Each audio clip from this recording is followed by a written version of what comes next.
And we are live. Okay, I'll call the regular council meeting Monday, June 22nd to order. Is there any introduction of late items? Yes, Mayor Doherty, we have two. We have the committee of the whole meeting minutes for adoption to item 3B and a request from Headwaters Academy for approval, an approval letter, sorry, to item 7.2. Okay. Can I get a mover and seconder to adopt the agenda with the late items? Councilor Marcel. I'd like to add a discussion on the emergency preparations for the village.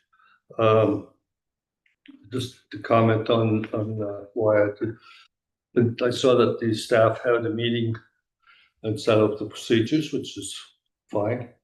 But I don't know what council's role is in emergency preparations, and we've received nothing on the information, who's in charge of what and where it's being done. That maybe something should be established where council is at least notified of what the process is when you have an emergency pending. Well, I can. We should just make it, if it's gonna be discussion. Okay. It can be for receive only. Okay. Okay, yeah. So Item 8.1.6. okay. Can I get a seconder for that? Councilor Whitesell. All in favor? Carried. Can I get mover and seconder for the? Go ahead. The purchasing procedure, I'd like to have a discussion on issues that I think might be worth looking at before we approve the way it is at the point. And I think that the issues should probably be discussed in camera before they're brought to the general council. If what I'm suggesting doesn't pass, then we could just approve it when we come back from the last, like before when we come out of the in camera. Okay, Yeah. So we have to think about what legally we can do in camera, so it has to be something legal, labor related, or land related. It's essentially the three big categories for in-camera discussion. So where would you categorize that? Probably legal. Okay. So can I get we'll have to move that. If I may, can we just, when that item comes, can you move to Go in camera. go in camera to discuss it? Can we do it at that time? Yeah, That's probably whatever, easiest. That'd probably be whatever easiest for procedure. Go in and we can go out. Yeah. Okay. That would be fine. Go ahead. I was just going to say though, there are some elements I do think of the purchasing policy that can still be discussed as part of our regular council meeting. I do also, Councilor Marcel, through the mayor, Councilor Marcel, I do also have some items to bring up in regards to the purchasing policy as well. That might be able to might actually even address some of what you're doing, but the way I'm going to discuss it won't really be in camera-ish. So we'll see if it can have some amendments, and then we could bring it back to our next council meeting if Sure. the rest of the council is. Sounds good. Yeah, that's great. It's just issues. Okay. Can I get everybody in favor to approve the? What are we doing? Okay. Second. Okay. Gonna change, excuse me, I'm gonna change chairs and keep singing. You maybe somebody change the chair?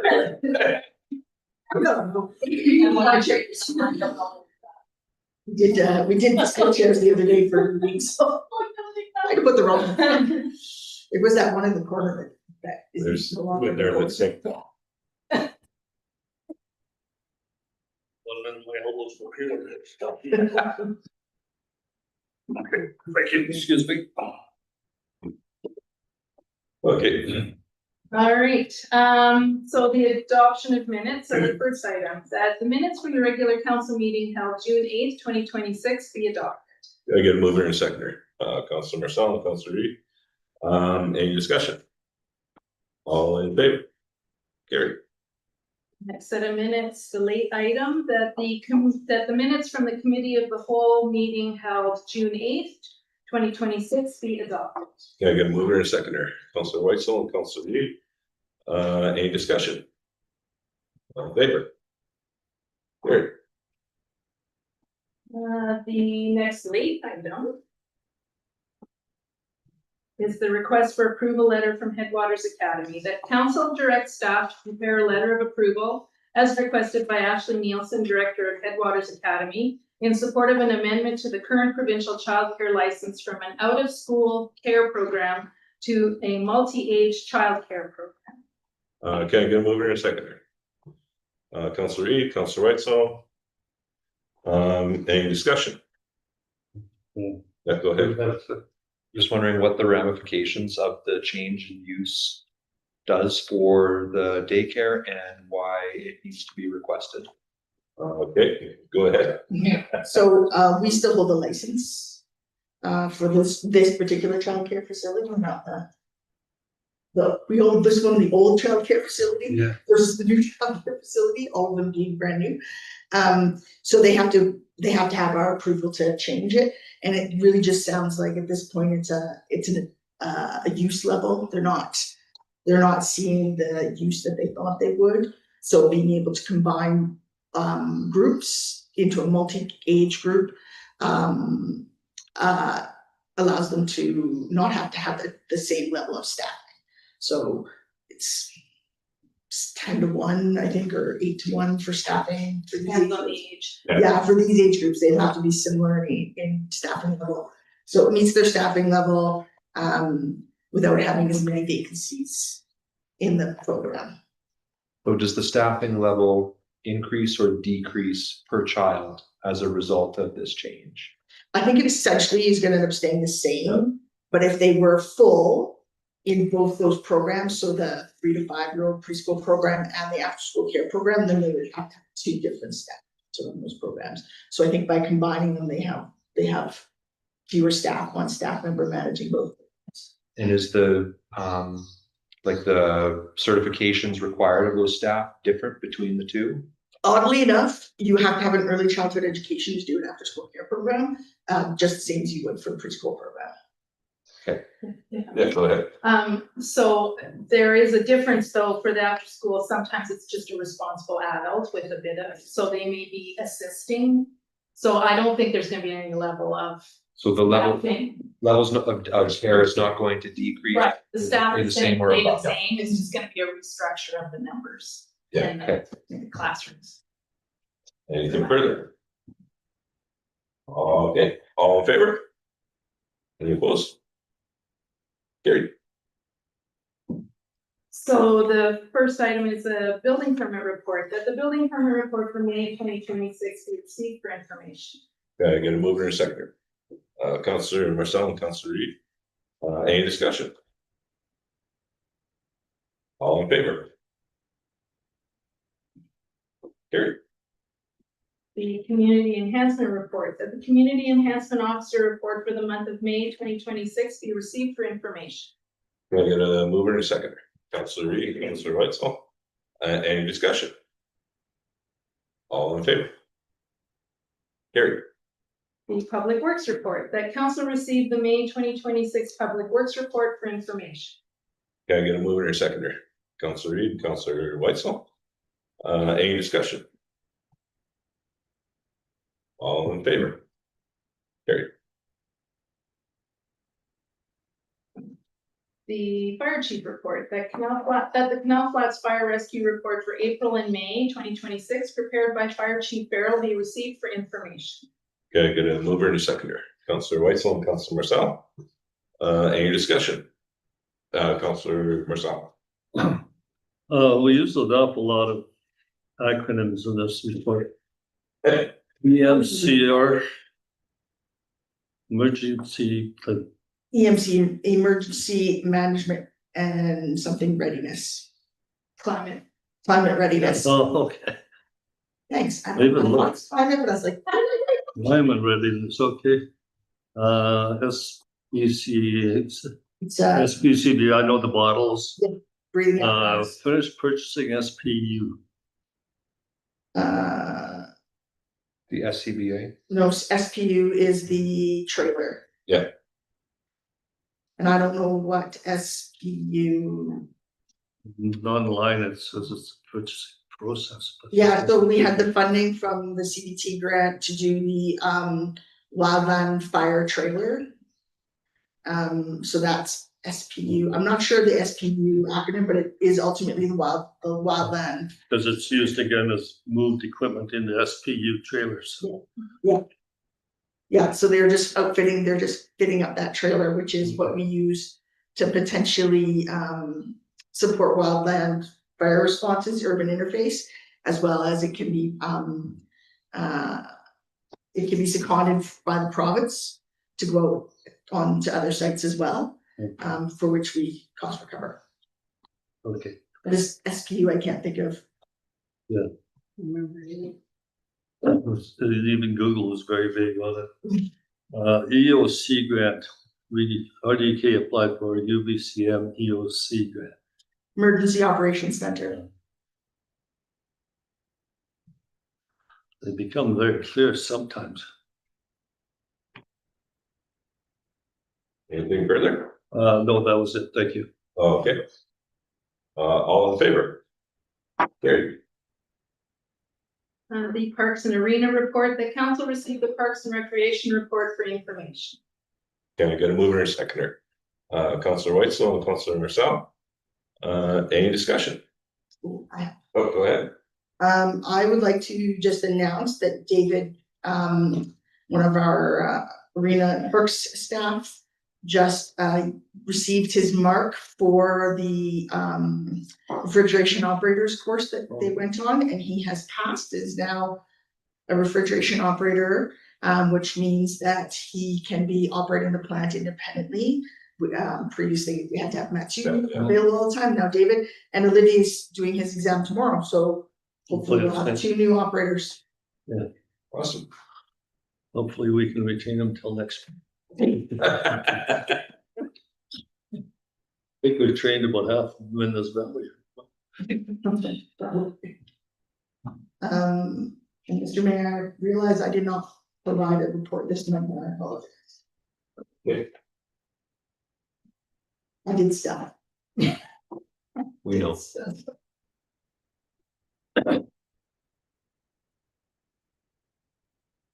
yeah, mover and seconder for the parks. We, Wait, oh, I thought I did call for, okay. All in favor? Carried.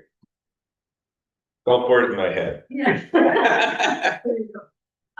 The first of many policies, that Village of Canal Flats purchasing delegation and procedures policy be adopted. Can I get a mover and a seconder? Councillor Whitesell and Councillor Reed. Discussion. Okay, may I? Yeah, go ahead. So, let me just find a few of my spots here. First one falling under, I gotta go back to the Sorry, number. I just need to grab my notes because I wrote myself notes on your questions.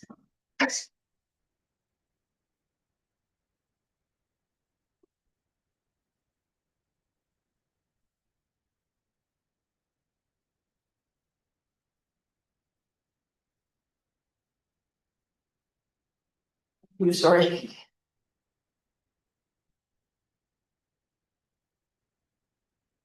So under 5M for the purchasing methods. Or sorry, 6M, not 5M, 6M, the exemptions. The policy states that while covered by this policy, the following procurements are exempt from the threshold and process requirements and can be contracted through direct award or informal quotation at the direction of the CAO. And and number M says land acquisition, appraisals, or real estate transactions and fees. And I am of the opinion that any land acquisition that the village is going to make should be done by way of council. Yeah, go ahead. Yeah, so this is not meant to, remove council from the process. It is to remove it from the competitive process. Okay, Yeah, so we would not necessarily, like, if we wanted to acquire land particular, we wouldn't go to RFP to acquire land. okay. Yeah. Okay, so like it does not mean then that the CAO can unilaterally purchase land without discussing it with county. But no. Okay. No. My second comment is under still in exemptions, 6B. For each of the items where it says professional consulting services where the total commitment is less than $50,000 and there's 3 subpoints beneath there. Time is of the essence, the consultant has specialized skills they do not possess, the consultant has been previously engaged, so on and so forth. After each of those, there should be either an and or an or, because otherwise there's no differentiation as to must be all of those things or one of those. Yeah. Yeah, sorry, thank you. Good point. Bad grammar. Now it does say legal or notary services under 6D, still under exemptions. Mhm. And so does that mean then that the CAO can, if they feel that there is a legal matter that they need to address, they can go out and procure that legal matter for themselves with either our own legal team or our another legal team if there is some conflict where our legal team cannot handle it? Yeah, so we have a couple of legal consulting companies that we use that are sort of the primary ones used for municipal government in the province. We generally use those 2. I won't name them. I don't think that's necessarily. No. We don't, yeah. So this would be, so this type of legal activity would be like human resources or contract negotiations, or if we think there's a risk and we want to vet that risk through legal so that we're prepared to bring it to council with some information. So if there was something significant, and we might pre-discuss it with legal to bring an informed kind of statement to council, and then ask council for further direction as to how that go. But we would, yeah, for operational things, we would definitely be using legal services, and we have 2 that we kind of bounce back and forth. And I mean, it doesn't differentiate, I guess, between what a legal service would be for something operational versus something that might be in camera that might need to go through council as well. So because that differentiates, like it's a very broad statement, I guess is what I'm getting at. And I mean, I don't mind the idea because you should be able to all of staff should be able to do their job in a way that makes it so that you can inform council and give them the best information possible when we do finally have our meetings. I just know that in the past, just about any legal decision, Through us. it has come through us. So this feels like that is at odds with what we've been doing operationally for this council term. And I think that where there's risk, significant risk to the village and to council, obviously those are things that that is what the role of the CAO is to do, is to bring that to council. Engaging legal opinion prior to that, or engaging legal opinion on a more operational issue might be like there isn't an opportunity necessarily to go through council, and some of those issues like HR would be in my purview as the employer. But certainly anything that causes significant risk to the village should come to council, and that ultimately, yes, it's not covered in the purchasing bylaw, but that ultimately should be, that's my responsibility as the CAO. It's part of my, my annual pledge to the LGMA CAO that I have to do to act in a professional manner. So anything where there's risk is my responsibility to bring to you. I may have contacted legal just to what is our level of risk? What are, where should we be thinking before I bring that to you, just so that we can then decide on a plan going forward without slowing things down too much. But legal decisions like that, I don't wanna make those kinds of stuff. Okay, And I would expect that your CAO, no matter who that is part of their ethical responsibility to the village. yeah, I mean, I guess it's this idea that if you're not in this seat forever, Mhm. and the next person does come through, this is what they're gonna look at, right? And I just don't know, like, if I'm fine with it, like, I am fine with it, I'm just saying, like, it sounds like there's a little bit of judgment on the CAO's part as to whether it's not like a cut and dry thing Yeah, as to when council does start to get involved with legal matters. yeah, go ahead. Then that's the corporate officer's position as well, to inform the CAO, so it's a team Yeah, effort. Whether legal is involved or not, that's also under the corporate officer's purview, is when to seek legal and when not to. So for example, one of the things we would seek legal about is a bylaw, just have them run through it to make sure that it's legally binding. Mhm. Okay. So, and then if that has to come to council, then that sort of does slow things down. So that's where I think CAO White is coming from too, is Yep. it just is part of our daily task is Sure. legal. Yeah, sometimes we do that. Under section 7F for the insurance, I didn't catch this before the committee of the whole, and I made those comments on committee of the whole. But I do believe under the insurance section, one piece that's missing in there is that the village should be a named insured on the contractor's policy. Mhm. Yes, And so that would be generally something that we would have built into a contract. So it would, like the NMCD, which is the general construction contract, it would have that language in there. So again, I know we can certainly put that in here very clearly around that, because I don't think it hurts us, but it should be covered in a contract. Yeah, and I'm used to seeing it in contracts that I'm a party to or that is a party to me. And I think that just having that fifth point there would be a very for sure. easy add. Yeah. Especially if somebody decides to change your contract template. Okay. And then the last one, which is sort of the big one, is the conflict of interest clause, which is under section 7L. So I had given CAO White pretty much a list of things, and I'm not sure if it all went through as part of committee of the whole, but I thought that this section in particular needs to be ramped up.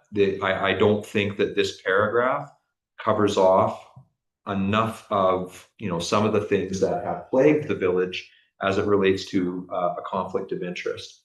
And so I thought I would go over a few of the things that I have brought up. We can talk about each one of them individually, or we can, you can let me read through the list.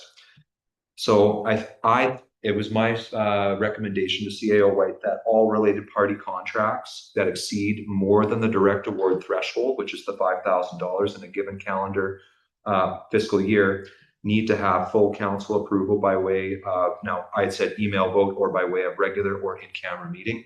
So if we are going to approve somebody that is a familial member and there's nobody else for that contract and it's above the direct award amount, I think that council should be alerted and made aware of that, and that council should vote on that. So that way everybody is in the know when somebody is being hired that does have a direct relationship with somebody that works at the village. Item number 2, like the procurement policy states, in the event of an emergency, staff need not consult with council for related party approval. So if we are in an emergency situation and the only person to do something is somebody that is a familiar member, they should have full approval and full authorization to do so. It's an emergency. The conflict of interest form or conflict of interest section does mention that a familial relationship procurement form, which is excellent. I'm really happy to see that that's in there, and I think that that should be part of an employee or part of a contractor's file.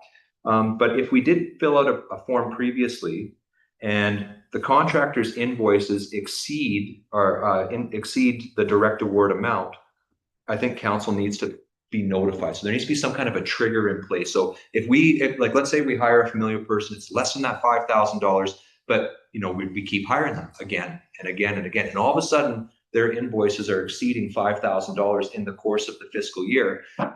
Well, now we violated that first point that I've kind of talked about. So we need a method or some way of tracking that. That can be done operationally, but it should just, the policy itself, in my opinion, should state that if the contractor's invoices exceed $5,000 in a given calendar year, Triggers. council is made aware. Yeah. The fourth one that I mentioned to CAO White was the expiry of the disclosure form. So if we have a familial relationship with somebody in one council, it might not apply to somebody in the next council, or a staff come and go, etc. But if we contracted a related party for one job, does that apply to any future job as well?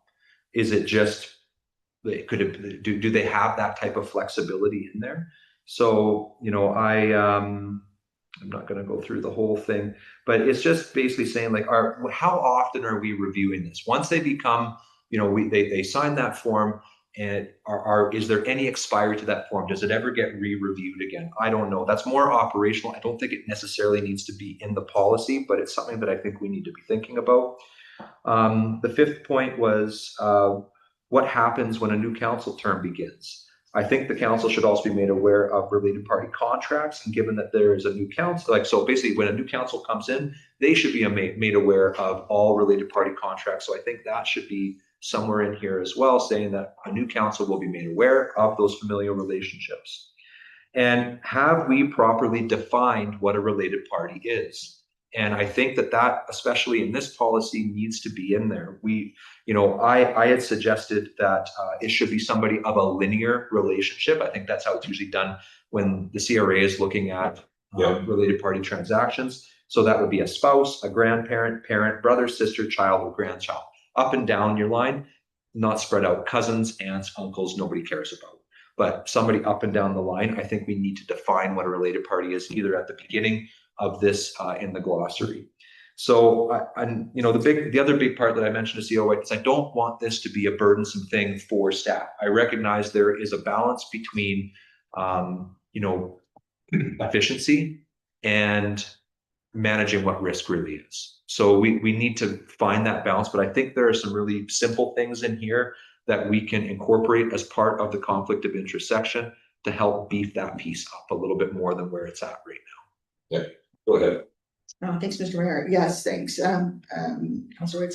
So I have been thinking on this since that list that Councilor provided, and I'm looking at, so to minimize additional work, there are I think it should be annual.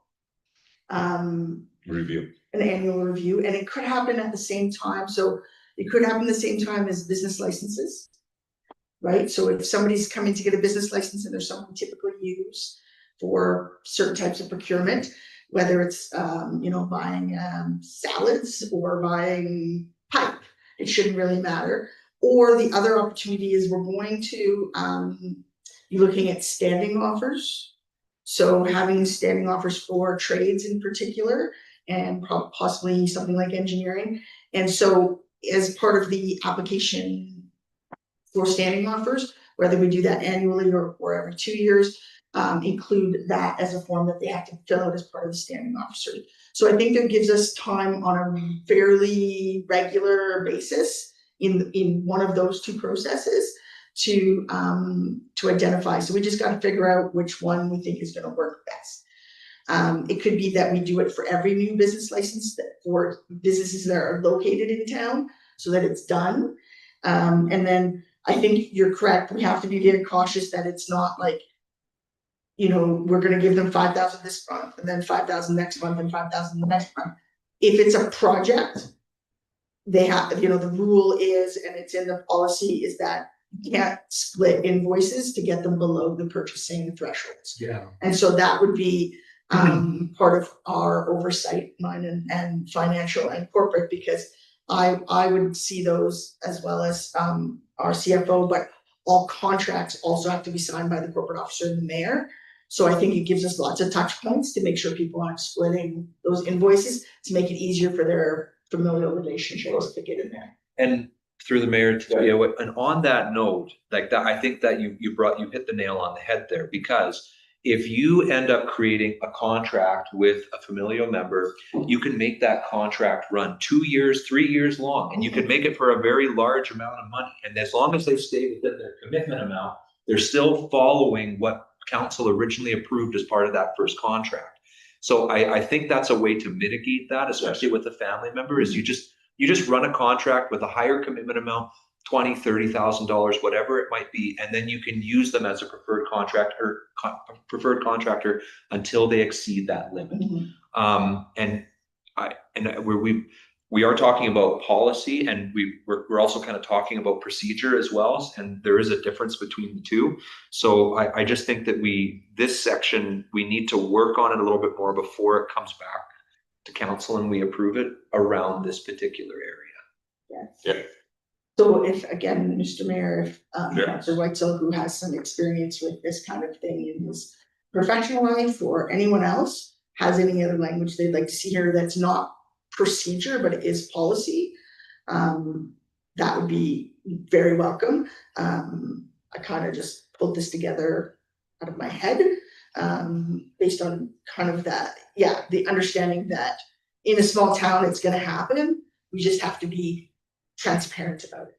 Yeah, I agree. Yeah. And if CAO White should need some assistance with some of that language, I'm more than happy to lend my time to help draft that language and then bring it back into council. Okay, go ahead. Just the other parts that we kind of glossed over was the whole business license thing. So for, say, Radium Hot Springs, their community center, anybody catering or anything like that, they would have to, before they can get the keys, they would have to pay their business license fee. They also have to provide us with insurance. Yeah. So we have, yes, anyone who is providing a service in the community, whether they're from here or not, must purchase a business license and must provide insurance for use of our facilities or our properties. Okay, go ahead. And just doubling up on that, it might be a little bit of a rabbit hole, but I'm just going to. So we are working hard to get the out of town businesses to be getting their business licenses. It's a work in progress. We're only on year 2, but we're making progress on it.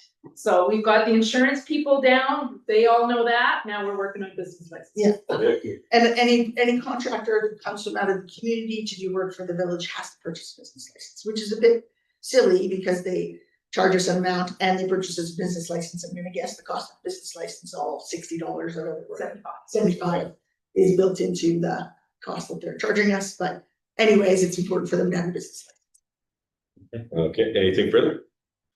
Go ahead. I have two issues of comments. This is a really detailed process. Is there any point in time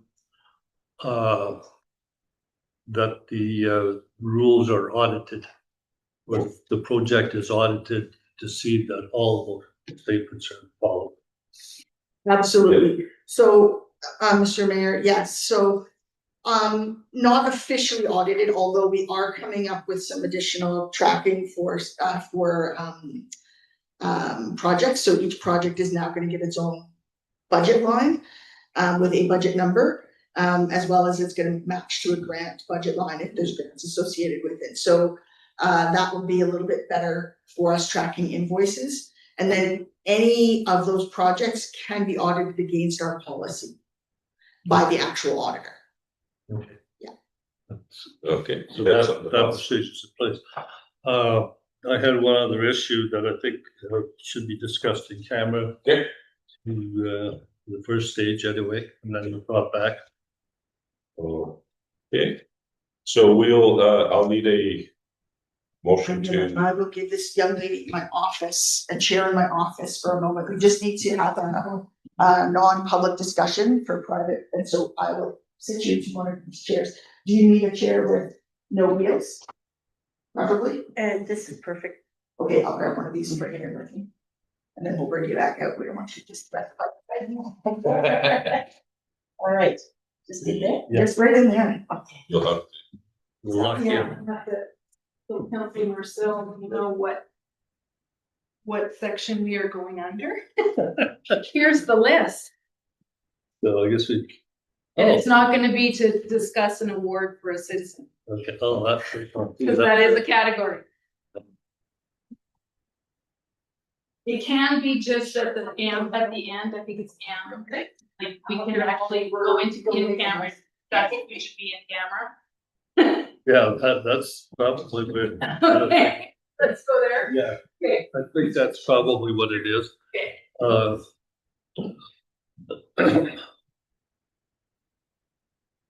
Are we paused on our? Oh, no, we're I not. was about to say that. Yes, thank you. That's exactly. So now I don't know how to do this